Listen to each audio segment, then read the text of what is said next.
You might not think much of it, but not pooping for just 3 days can trigger a chain reaction in your body that you really don't want to ignore. In this video, we'll break down what really happens when your bowels stop moving, and how it affects everything from your brain to your heart. So stick around to the end to find out how to get things moving again naturally. Constipation is defined as having fewer than 3 bowel movements per week. But honestly, even missing just 1 day can lead to symptoms like bloating, gas, cramping, brain fog, and a loss of appetite. Here's what starts happening when you don't poop for 3 days.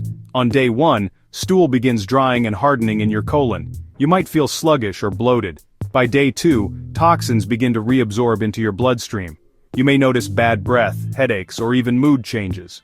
By day 3, there's increased pressure on the intestines.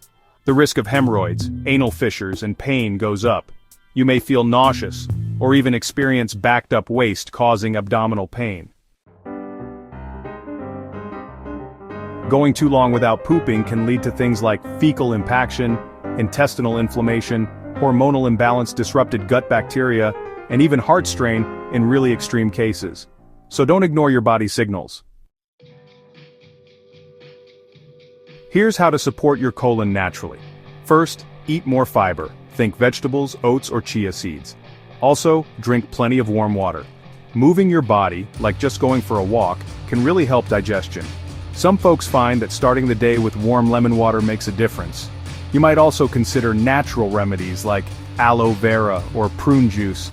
And hey, set a routine, don't hold it in.